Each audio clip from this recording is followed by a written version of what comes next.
Jen! Hello. So Jen, do you want to tell us about you, home life, work? Yeah, so I'm 37 Nice. and I'm married, and I've got a little boy called Woody who is 5.5.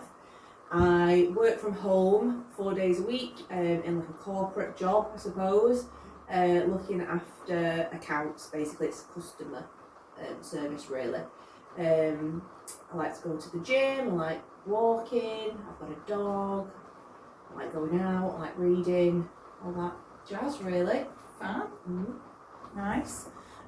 So to kick things off, have you ever had therapy, counselling? Yes, so I did have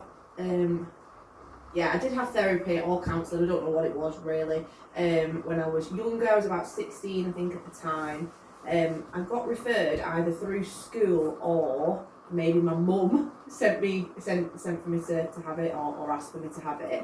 Because we were going through some sort of changes at home really, and I think I just really needed to speak to someone. However, the counselling or therapy, I didn't really talk about what was going on at the time, like the major things, like the life-changing things that were going on at the time. I just ended up talking about my boyfriend, which to be fair was major at that time. Listen. But that wasn't why I went. Well, it wasn't why you were referred. Yes, yeah, it wasn't, that's the right way of saying it. Because I think you can, the thing with therapy or counselling, you never bring kind of what you're meant to. Certainly not straight away. You're always going to start with, well, yesterday was shocking, or such a thing went wrong the other day. Yeah. And then we always say like fourth session, that's when you get to the stuff. But maybe for you at that time, the boyfriend stuff, I mean, I'm all about teenage love being extremely intense. I thought I was going to marry that guy, like really. Yeah. And to be fair, they did help me through. I was just ranting though, like steadily ranting. And I think it was only about, it might have been only 4 sessions to be fair. It was like a short thing.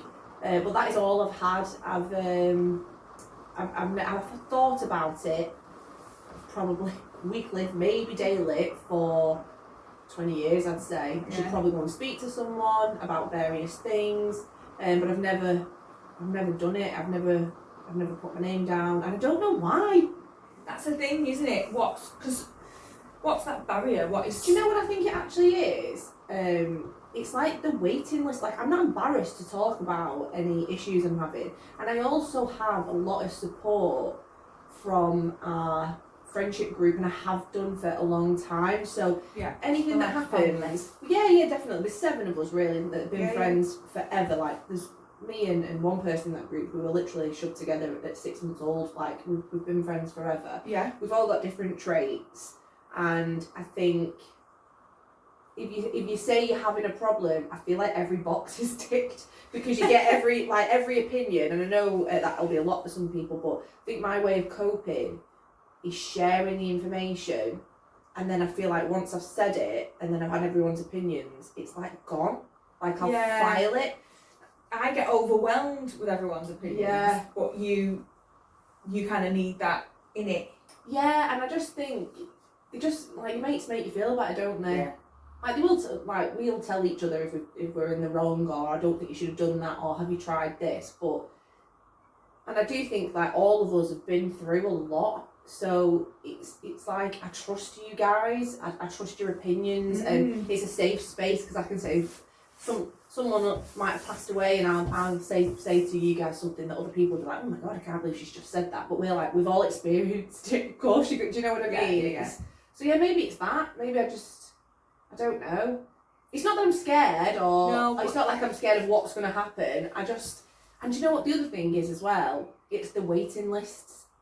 Yeah. I can't be bothered with it. And I think I'll put my name down, and then by the time it's come round, will I need it? And I know I will, because I have needed it forever.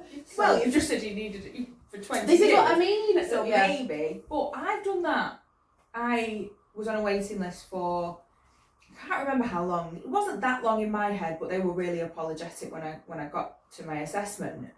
But then I didn't feel like I was in the right place to have it. Yeah. So it wasn't that I didn't need it anymore. I didn't gel necessarily with the person I'd been assigned. and I just thought, this isn't right, it doesn't feel right, so I'm not going to go ahead with it. Yeah. And since then, having trained as a counsellor, I was given enough signs that I needed therapy. Yeah. I needed that. And he didn't challenge me, he didn't pick up on them. So he wasn't right for me because he wasn't invested. Because he would have dug deeper at those. There were some glimpses I gave, and he didn't challenge or try and keep me.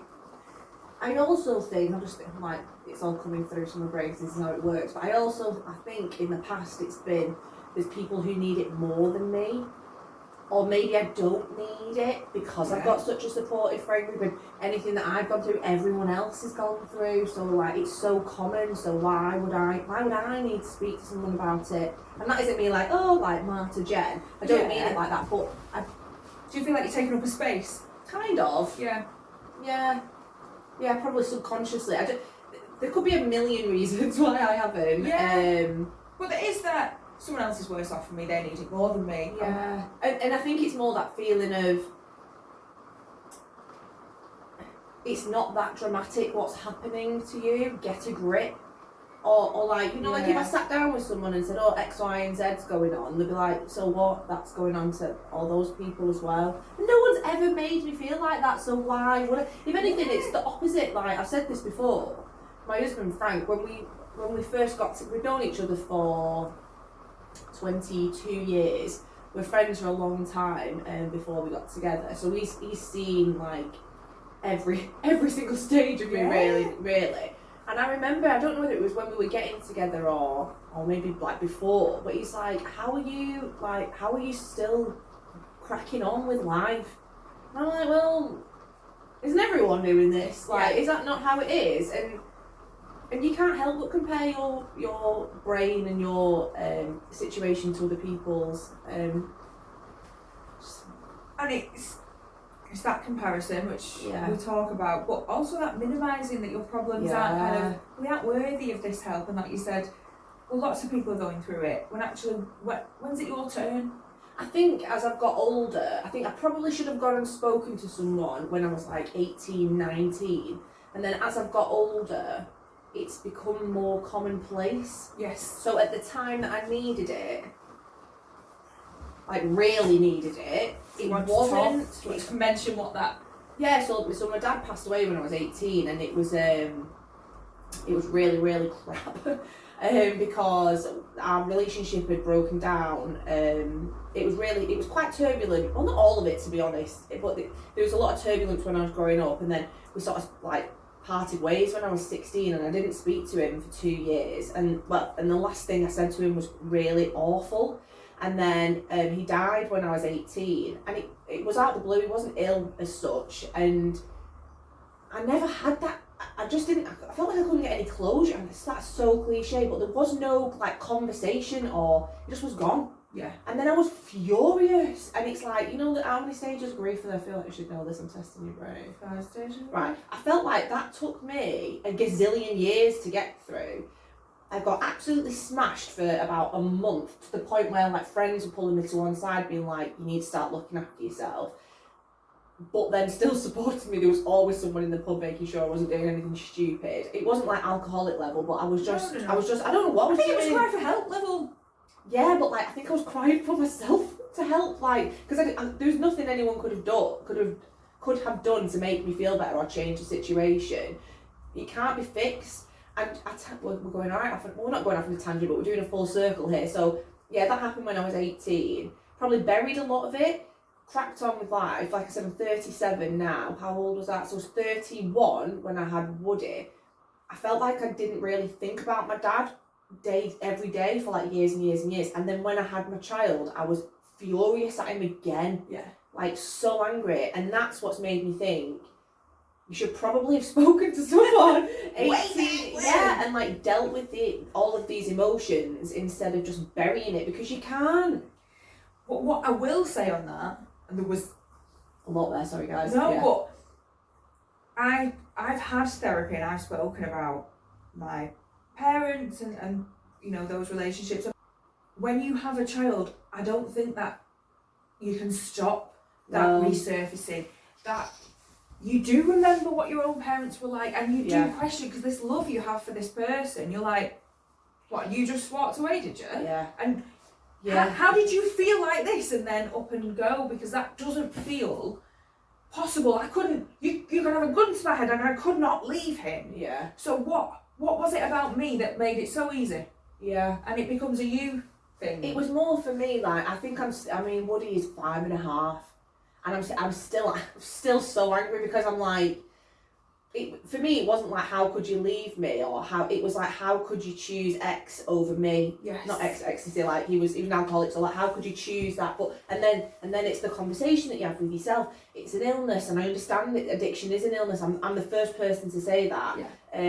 So it's like constant, That and then vicious cycle. yeah, and then I'll forget for like months, and then so last year it was the 18-year anniversary of his death.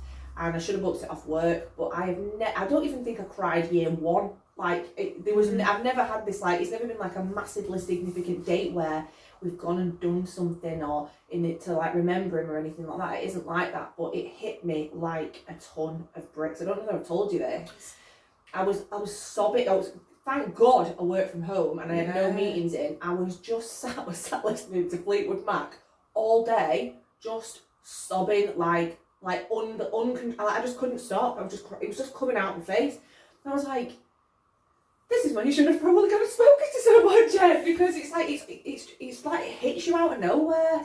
And then even this year it's just been the anniversary, and I forgot.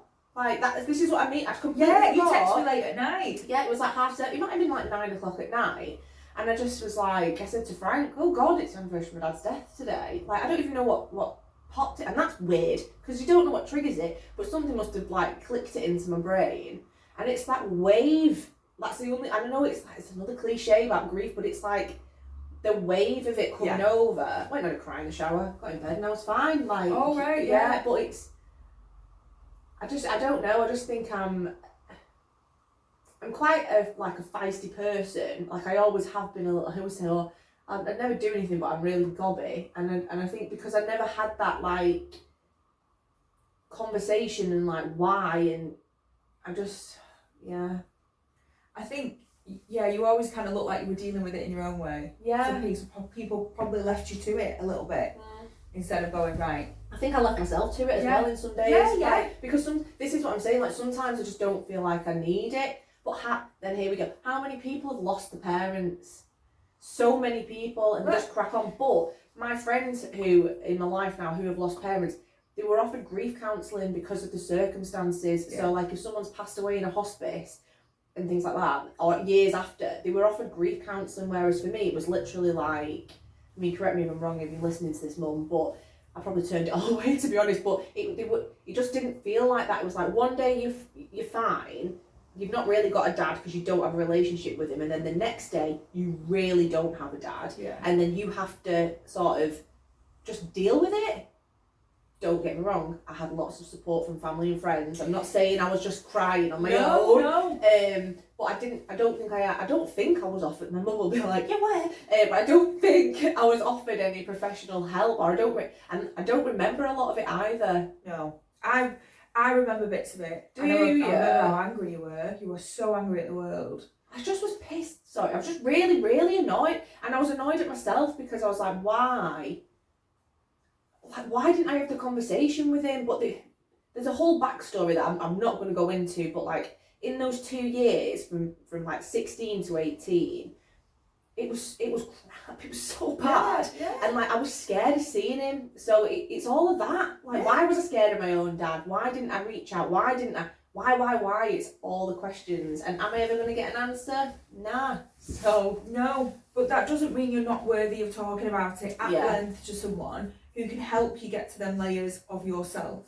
Yeah. It doesn't mean that you're not allowed that space in a room somewhere with someone you trust to talk about all these things. I knew you at that time.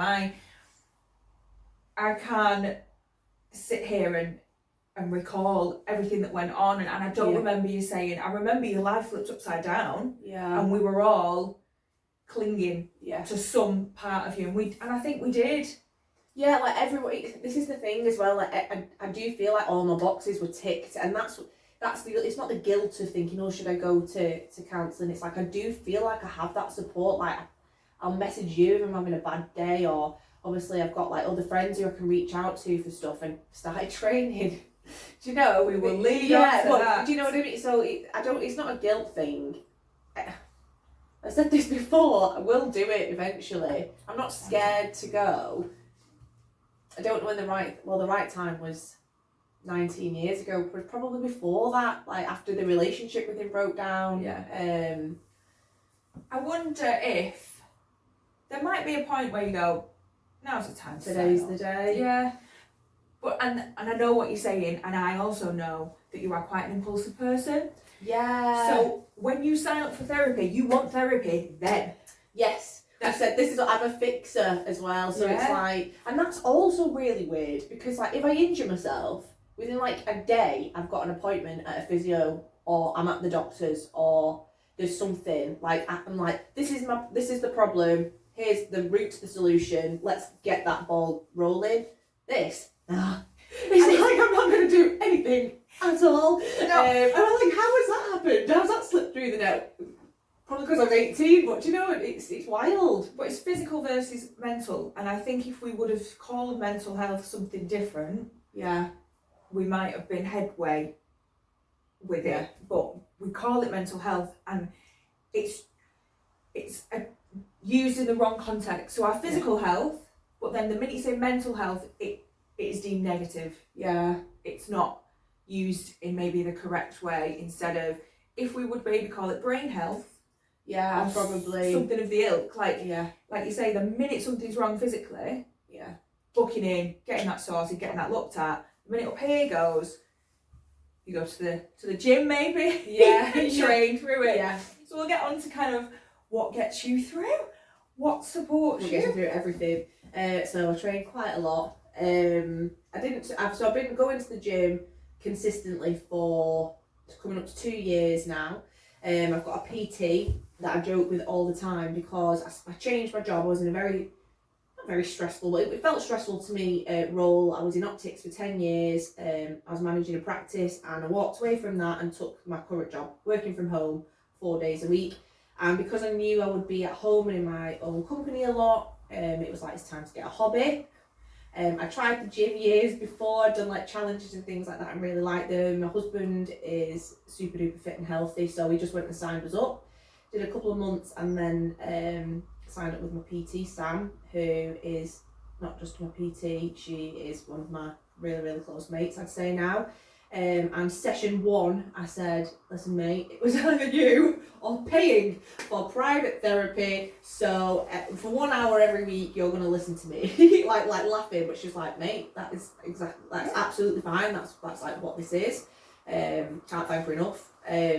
But she does advertise herself as a coach. Yes, yeah. Not just physical fitness.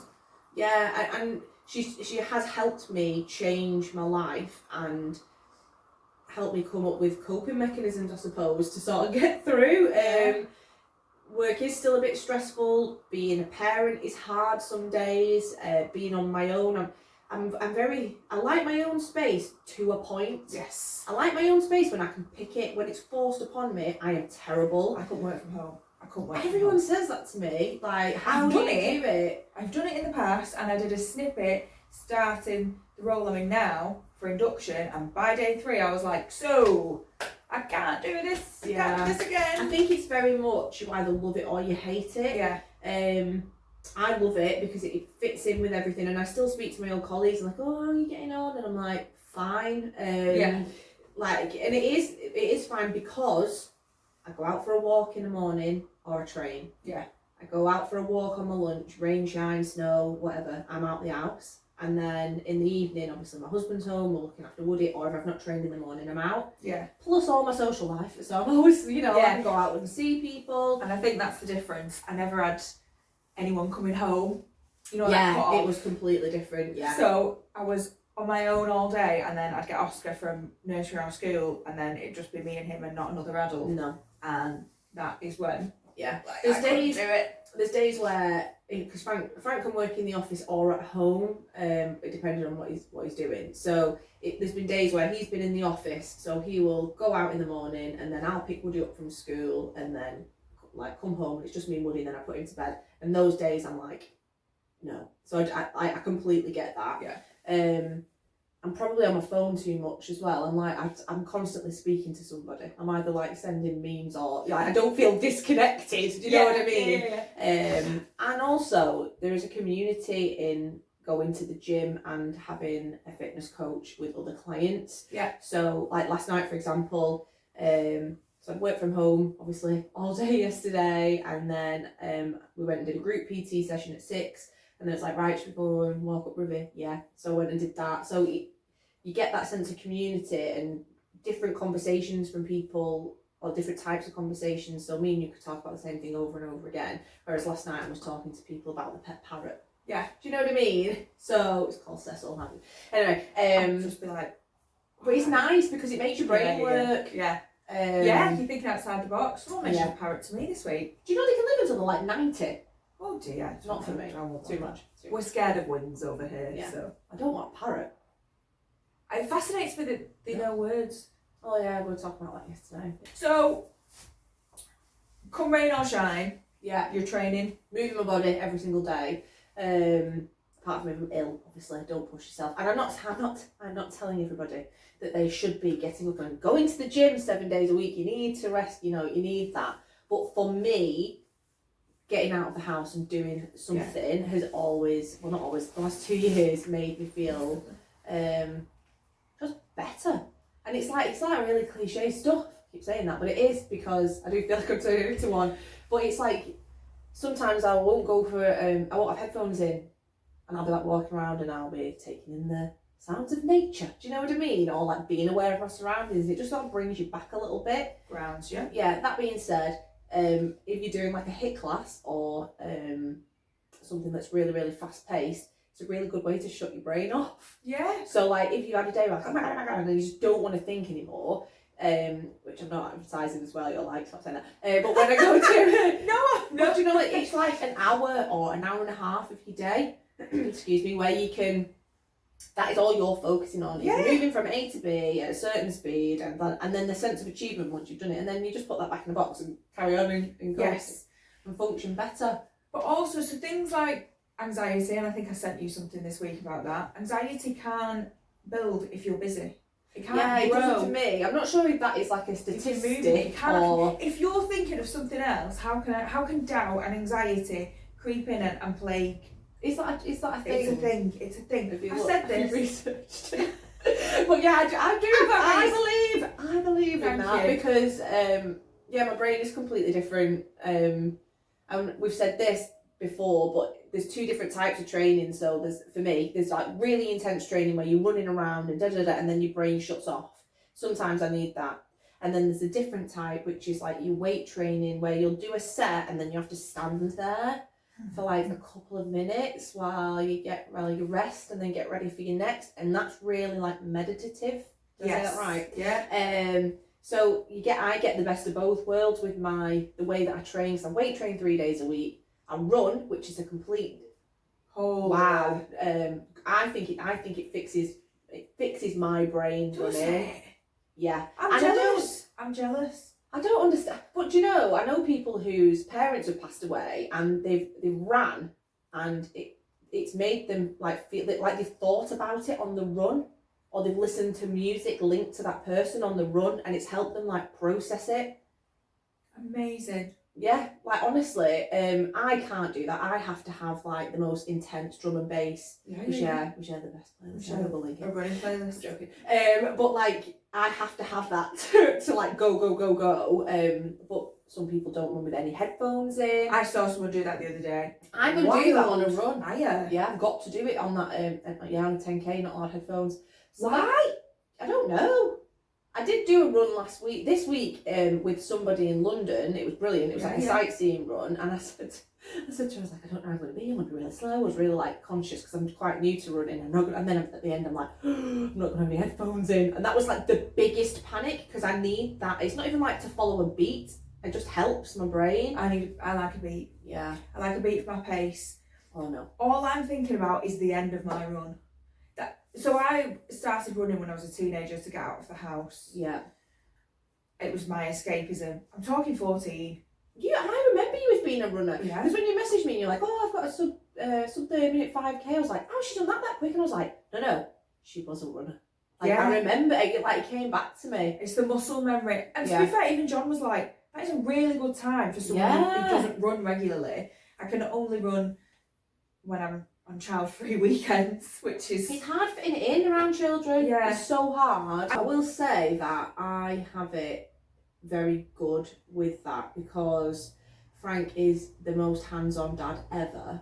And he's brilliant with kids. Absolutely. He's just the best. He's fab. And he trains, so he understands. So Frank trains, I should know this because he'll know my blooming schedule. I think he weight trains 3, maybe 4 days a week and he does 3 runs. So, and it's like, I think, I'm laughing because I've got this wrong, but I'm pretty sure it's a recovery run, like a paced run, and then a long run. Yeah. So if you think we're fitting those 6 sessions into our house, plus my 5 or 6 sessions as well, and I don't even feel like we have to really plan it. I don't know how. You know, like people, and I'm not saying that this isn't true, but you know how people say, oh, I don't know how you have the time. And I'm like, I can't tell you how I have the time. It's not like I'm like, and I'm not judging those people at all. No, I just think because like there's nothing wrong with that. It is hard to find the time for some people, but I think I come from a very privileged place, fitness and workout wise, because I've got a supportive partner and we just kind of wiggle it in. He does train at 5 a.m. Yeah, not because I force him to. He loves training in the morning. I hate it. I don't think he's ever set foot in my gym in the evening, which is when I train. So we're just kind of... Yeah, and that fits and works. It's a priority. 100%. Because I think that Frank knows that I would be, I would not be functioning as a person now if I didn't train. Yeah. It's like mentally, probably. Part of your family. It's embedded. Yeah. And I think, because you both do it as well, that then creates that supportive environment, and you're coming from a place of knowing how the other one will feel if they don't get to do that. Yeah, definitely. When this didn't go well the other day, I mean, is it still recorded? It's still recorded. Sorry, I'll keep checking. It was a brilliant conversation. Yeah. But when it didn't happen, you said, well, I can't do it again now. Frank's on a long run. That was in your diary, that was locked in. Yeah. Also, men can run at any time safely. So we have to prioritise. We have to prioritise my one run currently a week because I can't go out when it's dark. Yeah. Whereas he can wiggle his around, but I wouldn't do that unless I had to do it because I understand it's important to him. Yeah. And we were knackered after it. I was very tired. We had a good old time. Yeah, we had. So it wasn't the right thing for us to re-record anyway, but I love that it's a priority for you and I. Yeah. And if someone said to me, you can't train in the morning, and I've got no one telling me that, I don't need that. And if I stay at my partner's, I've got stuff at his stashed behind the sofa because he knows that I need to know that there's something there, and that's when I tend to run when I'm at his. Also, I live in a very hilly area. I hate running around here. You told me to go, but I've done one run around here, and you were like, yeah, turn right, because if you go left, there'll be a big hill. That was a lie. There's hills both ways. No, but then, because I was running all the way one way and then back, so my second half was uphill. Well, I know that now because I did it the other way. Know it now. Do you know what it is for me with training, any kind of training, if you want it to be like this? Because some people like to train on their own and that's absolutely fine, obviously. Again, no judgment. But for me, it's the sense of achievement, it's showing up for yourself, and it's the community that comes with it. I love that I have people to talk about. Unreal. Fitness. I don't feel like I'm shut up about it, but then I only don't ever shut up about it to the people who do it. Yeah. And it's great to have people be surrounded by people who are so passionate and like they're buzzing for themselves, but they are super duper buzzing for you. Like I go to a kettlebell class, and that is the nicest fitness, like group fitness environment with people I don't know. Obviously, Sam's clients, I love training with them, but like the nicest environment like ever. Like and it's a different setup, isn't it? It's a full class. Yeah, like the guys that run it are unreal. Like they just want they just want you to better yourself, and they're so chuffed for you in like when you do it. And then I've turned up to classes on my own recently because there's 3 of us that go together, but I've had to go on my own recently a couple of times, and I ended up partnering up with this woman who I'd never met before in my life, and she was like cheering me on. She was like, come on, you're gonna like, and it's just that sense of like, woo, like it's such a good feeling. And I wish I could, I'm not saying that everyone should work out to feel better, but I wish I could bottle that up, that feeling, and just give it to someone who doesn't have that from any aspect of their life, because people get that from like succeeding at work or doing the house up or whatever, and that's absolutely fine. But for those people that don't, it would just be amazing to like show them. I also think there's an idea with things in life, anything in life, and it can be training, it can be doing something creative like this, that there's not enough room for everyone. Yeah. And just because you are cheering someone on doesn't mean you are taking away from what you are doing. That is not the way the world works. No. There are thousands of podcasts. There will continue to be thousands of podcasts. As mine, this will only look like this. Yeah. You know, I'm not going to anyone else's, don't worry. I do get it. I do get that, yeah. It's like, there's so much where you see, I can see people who aren't cheering me on. Yeah. And you're like, well, what is cheering me on going to take from you? What I have discovered, and it took me a long time, I've only been training 2 years, so not that long, but it's like... I love the expertise. No, it's like, if you're not happy for me, then that's okay, but like just do it over there, and I just don't take notice. Yeah. And that's fine. Like, if you're not happy for me for doing this, maybe you're happy for me for doing something else. Like that, like, but that's okay. And I think with fitness, it's like, you've got to remember, I lost my way with this, I would say, at one point over the past 2 years. I forgot that I was doing it for myself. I was comparing myself to people. I was getting really angry. And I was just like, what am I doing? And then I got to a point where I was like, well, funnily enough, said to Frank, I need to go back to like my training roots, which were probably a year earlier. I'm doing it to feel better. I'm doing it to create a positive environment about exercise and looking after yourself at home. I'm doing it because loads of members of my family died before they hit 60, and I don't want to be that. Do you know, like, that is why I'm doing it. And when that clicked back into my brain, I was like, post a post on Instagram. You know, talk to people who want to know. Come and do a podcast, join a new fitness class. If you need to take it light on weights one day because you're not 100% feeling it, who cares? You've still turned up. Like, it doesn't matter what anyone else thinks. It's nice when people say, like, well done, or I'm proud of you, or you look really strong. That's absolutely fine. But if there's people who aren't, that's fine as well, because it's not about them. And it's such a long road, and I think you're always veering off and trying to come back. Yeah. That idea that if someone has a problem with what you're doing, it tends to be about them. People say that, and you know, I'm trying to be better, and I'm like, I'm not even thinking about it like that anymore. I am trying to be better. That is the common, like, that's what everyone thinks, and that probably is true, but I'm like, well, it's just crap for them, that, isn't it? Like, do you know what I mean? Like, and it's that. You cannot let other people's opinions on what you're doing change something if it's making you happy. Yeah. What's the point? Yeah. So my brother, who is a wise old owl, he's not at all, he's younger than us, but wiser than everyone. Does he still train? Yeah. I'm going to say it wrong. BJJ. I think he does. Oh, jiu-jitsu. Oh, what is it? I thought you told me the name of the gym. No, I don't know where that is. No. And she knows everything about fitness, guys. I say, you're going fighting. He's like, for God's sake. I just call it fighting. Yeah. So I was nervous of telling him about this podcast and my mum, and they said like, oh, why didn't you? My mum was like, why are you bothered about telling us? And I said, oh, maybe just a bit worried about what you'd think. And Jordan said, don't be wasting your time thinking about what I think. 100% though. What a waste of effort. Jordan. And my mum said, if it's something you want to do, it doesn't matter what we think. It's that whole, it's like, because I post loads on Instagram, and to be fair, it has been like a lot more than normal recently because we've been doing this challenge. And I was getting to the point where I was like, oh God, should I post that? And oh, am I ramming it down people's throat? You can always unfollow you. You don't have to listen to the podcast. You can always just swipe. Yeah, like, It's and door. It's like, yeah, or you can always just say, oh, I don't want to talk about that as well. Like, if I bring something up, and that is one thing, I will never bring up fitness with people unless they bring it up with me first. I don't think you do. I also don't think you stop your life for it. Oh my God, no.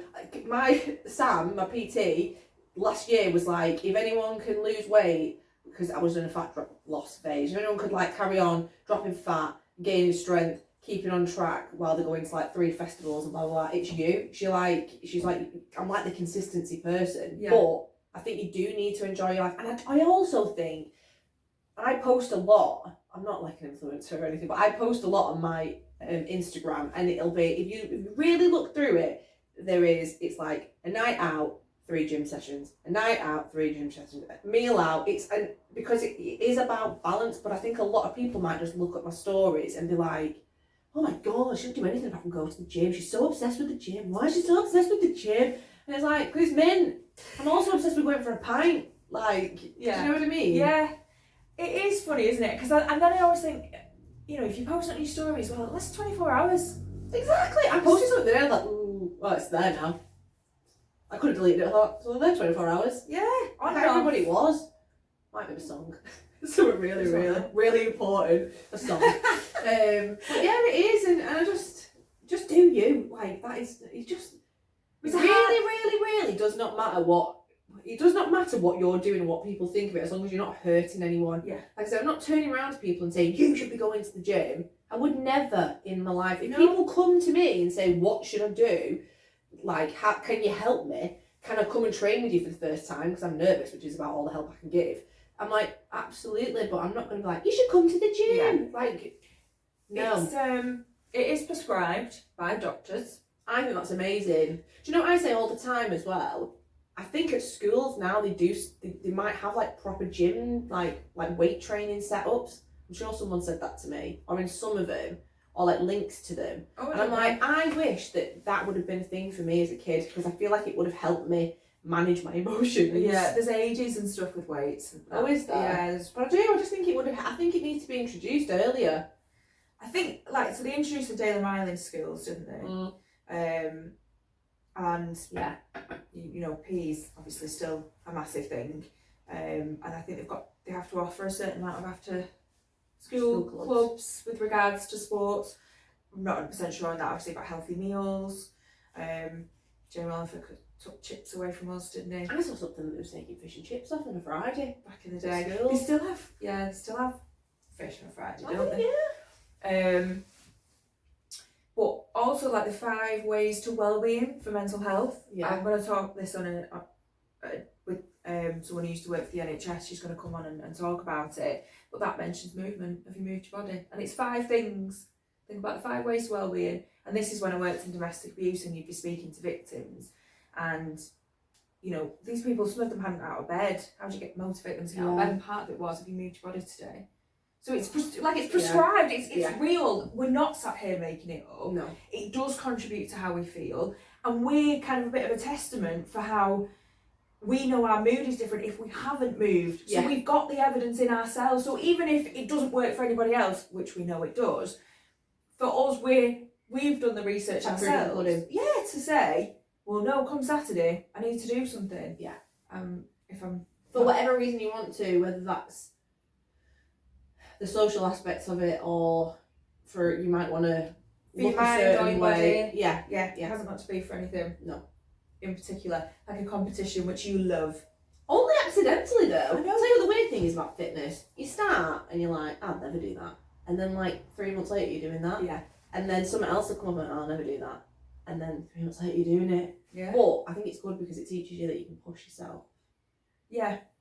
And also know what we're capable of. How do we know?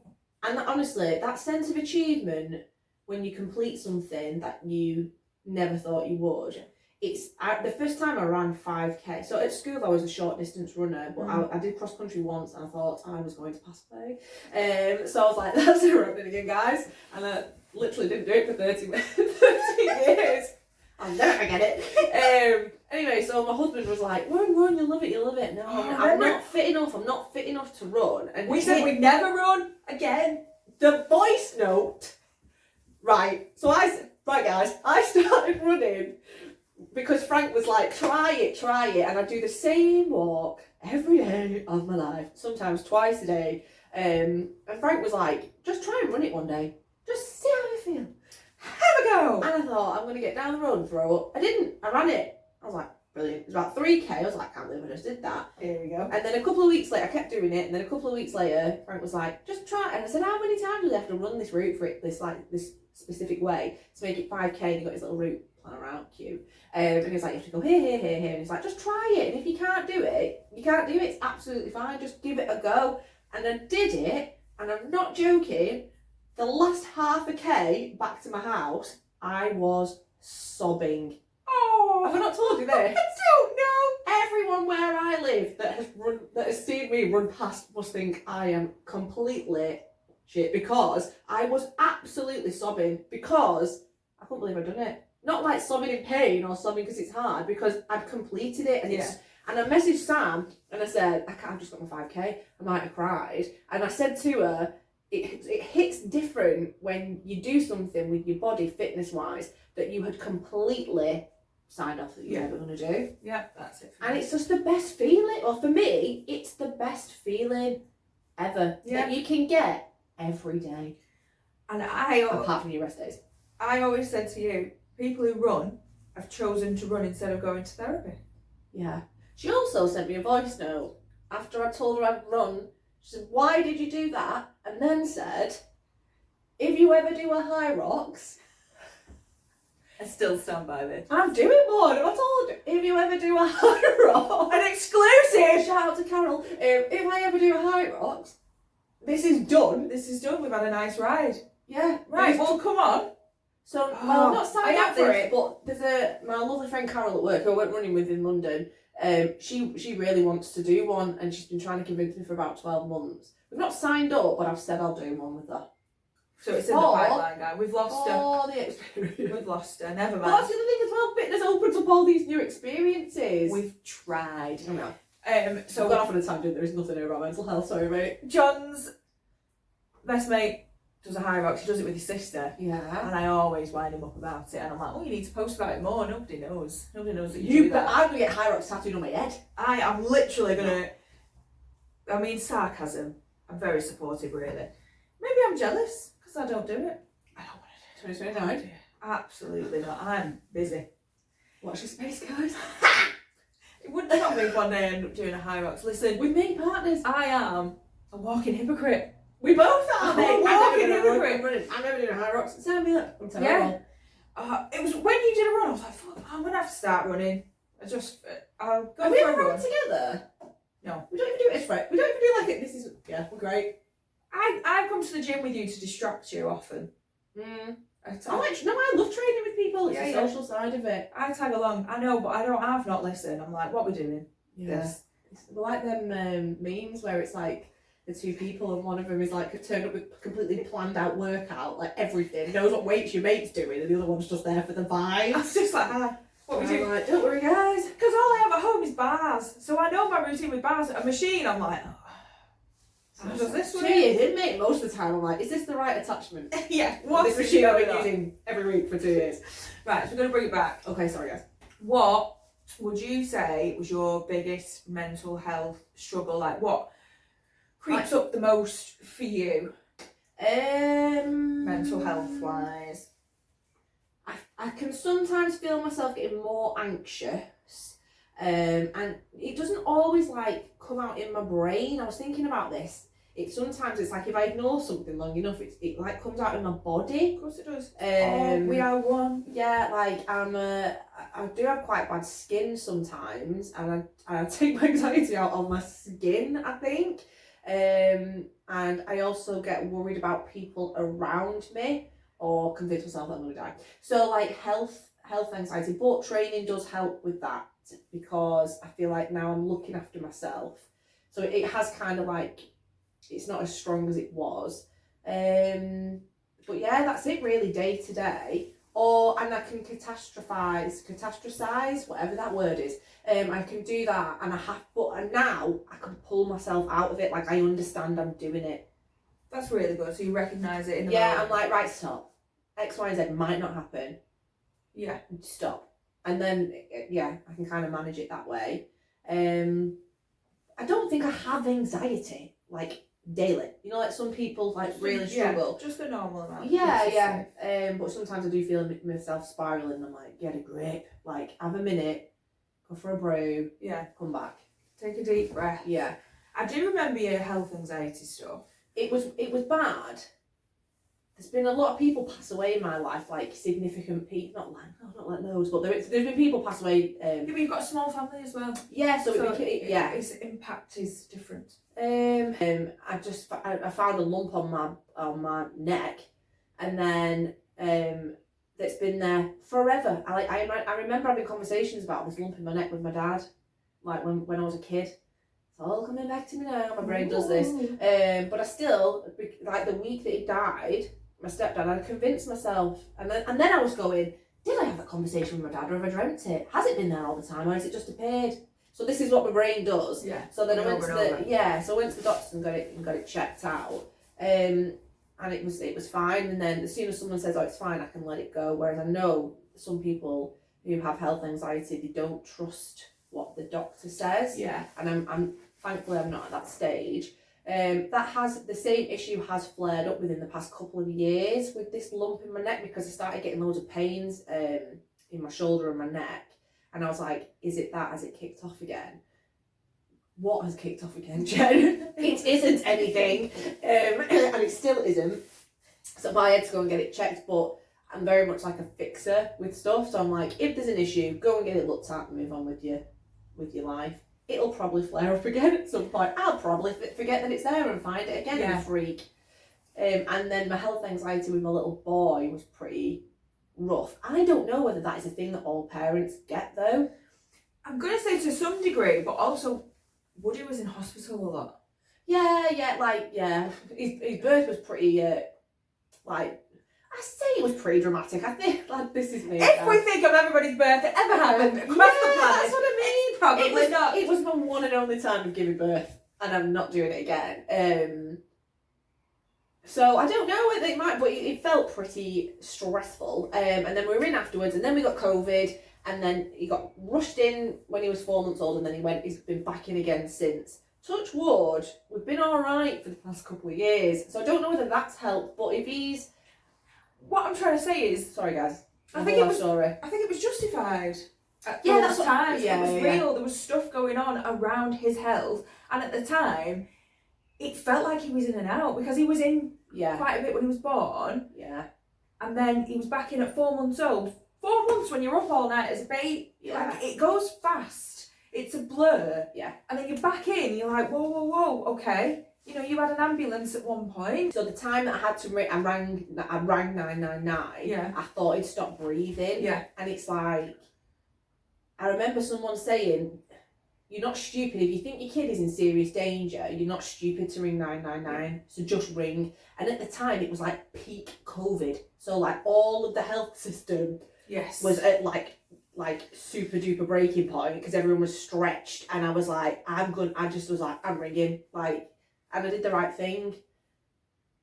Health anxiety, I do think parents everyone must have a bit of it. Like you said, I do think it's justified. There's a level of it, and it's justified by your experience as well. And that's, your anxiety kind of uses your own experiences to grow. And you know what? My dad was ill when I was younger. I spent time in hospitals visiting family members. We are a very small family. It's even smaller now. So yeah, I don't know whether that's had something to do with it. But the way I struggle with like health things compared to the person who I spend my entire life with, Frank, is completely different. Parenting's great. I know. It's so fun. It is fun though. It is fun. Yeah, it is. But the worry, and I remember Mum saying, because Oscar wasn't kind of on the cards just yet when he came. He was a lovely surprise, and she said, just so you know, you will worry now forever. Yeah. And that is it. There's no get out of worry, jail card. You will worry forever. Like, Woody was super duper planned, and I just think no one tells you about all the stuff you have to worry about when they're older, when you're trying for a baby, and I'm like, if someone would have told me, I don't reckon I'd have done it. Like, I love it, I would never change it. But do you know what I mean? Yeah. Like, I really respect people who make the choice not to have them, because I think like, it's not an experiment. No, it's not. It's No, serious it's not. stuff. I mean, Oscar's the making of me, and I'll say that forever and a day. He really, really made me understand why we're here. Yeah. And that it's finite. Yeah. And he just put everything into perspective for me, and he's the reason that I went for my dreams, because I wanted him to go for his. And I'm like fiercely protected. He's 5 and someone said something to him at school, and I'm like, I felt bad for the other person about what they said. I was like, safeguarding spidey senses going off. Right. What's going on for that child at home? Yeah, I'm ready to go. Like, go on then. Do you know? Because I'm like, stop. Well, Frank's like, stop. It's fine. This is normal. Is it? Like, I'm furious. That's only going to get worse. Yeah, the stuff they come home and tell you. And because you're not there. No. Like, nursery was different to school. Holy hell. It's like... And every year they get in... And what are you playing with? What did you eat? Did you eat it, though? We're such a kind here. Like, oh, give it a rest, Jen. But every year they get older, you have less control. Yeah, I'm not ready for it. Maybe I'm a control freak. Maybe, yeah, there'll be What else do I still list, mate? Control keeps us safe, doesn't it? Yeah. So there'll be an element of that. But Oscar's like me, he won't tell me something till it's dealt with and it's boxed off. Yeah. So something will happen at school on a Tuesday, on a Thursday he'll tell me, this happened, this is how it was started, this is where we're at now, this is what we're doing. He does not tell me the day of. I am very similar, so I'll come to you. Yeah, you are, mate. You are so like that. Whereas I'm like, I've just taken one step out my door. How are you? I've just taken my second step out the door. Like, I'm terrible. You're in the moment, whereas I'm like, I'm going to start this and then I'll tell people that it happened after it. Yeah. I do have friends who like know every single inch of my life. Like every single inch. Oh. You being one of them. Yeah, yeah. And I'm no shame in that, because I'd like to think that if you wanted me to know every single inch of yours, Yeah. good, bad, ugly, I would be there. I think I do. Yeah, yeah. I think I do know most of it. You know more than anyone about the divorce, I'd say. Mm. And then there's not no one knows everything. No. And that's probably a safety mechanism for me. Yeah. But I do find it, I don't know, my family's really private. Yeah, you know, I think I like push against that. Yeah. Because my dad was super duper private. Dad is so private. I wouldn't call my mum private. Maybe about like important stuff, but maybe I'm not because I grew up like that. Yeah. Like the opposite to you. Yeah. Like I rebelled against that. And also I don't have, my family is so small. I've said it about 80 times since we started recording. I have also said it because it's true. I don't have a sister or a brother. I've got a lovely stepbrother, but we just don't really see each other very often. Yeah. I know I could ring him and his wife to help with anything, and they would drop what they were doing and come and help I could me. ring his wife for anything and she'd help me. Yeah, Lovely. shout out to Claire, lovely. But thank you. But I didn't grow up in that scenario. I didn't grow up with Kia. No. So I'm not. So That I bond. think I've created that bond myself. I've gone out intentionally, but not. I've found my friends and I've created that like sisterly, brotherly bond with them. I was saying this to Woody the other day. If I see someone, because he came home basically and was saying that someone in his class didn't have any friends and he was upset. And I was trying to say to him, like, go over and speak to him, go and make friends, or what if he doesn't want to speak to me? Well, if he doesn't want to speak to you, he doesn't want to speak to you, but make the effort. And he said, you don't do that.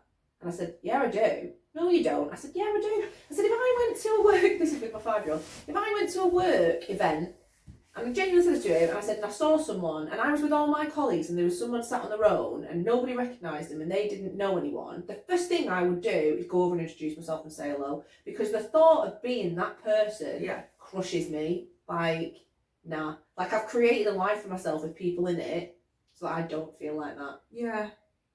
That saves you net. And it's the best. It's like I love that I've done that.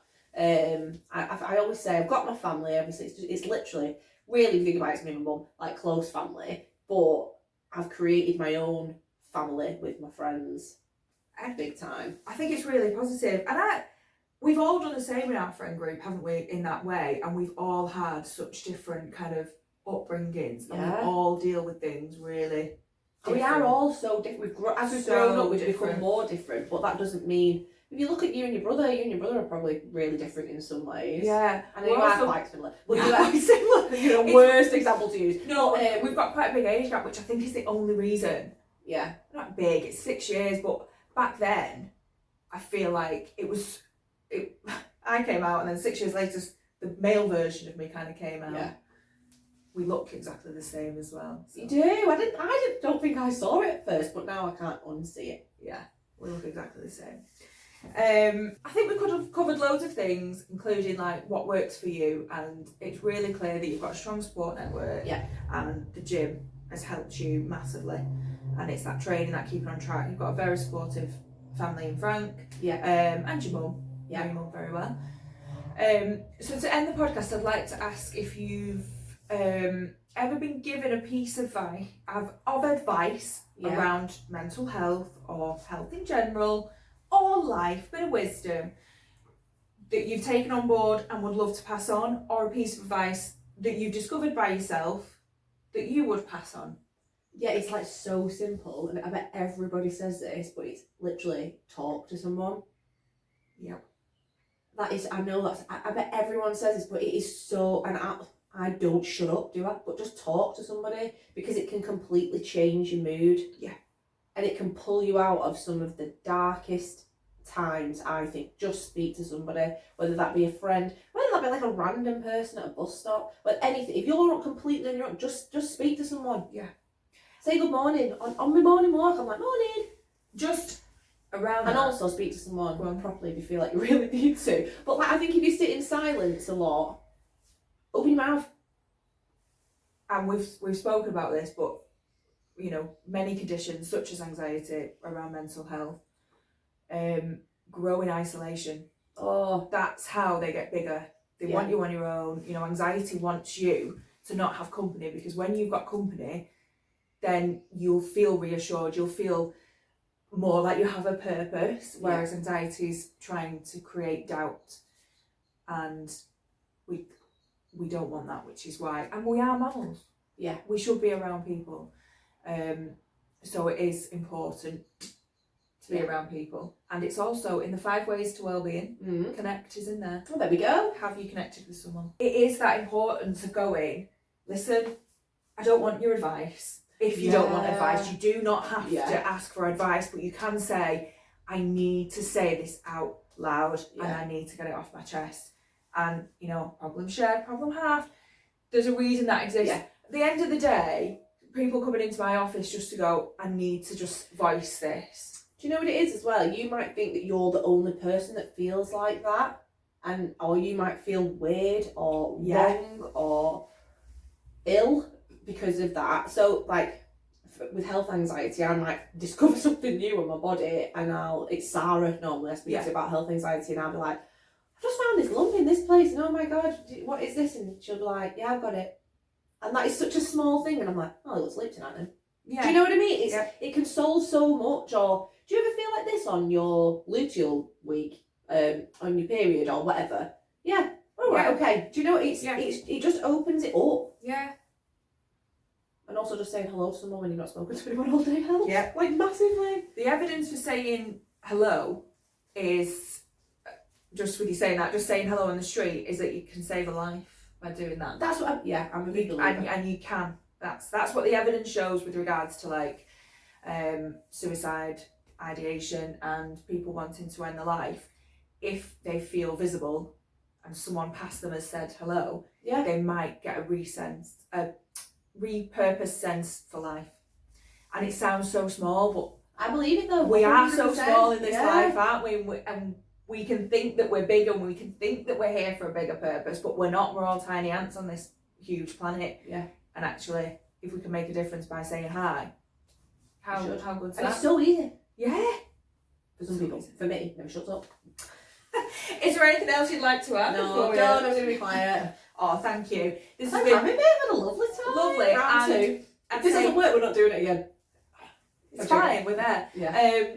Take 2 was calmer. Yeah. For everyone. There was a lot of talking over each other last time, to be fair. It's like we'd had an energy drink. I had an energy drink before starting this time. I feel we're quite buzzy last time. So thank you all for listening to Fruitful Counselling Podcast. Please like, follow, share, subscribe. For all inquiries, please email inquiries@fruitfulcounselling.com and join us next week for our next bite-sized episode. Thank you.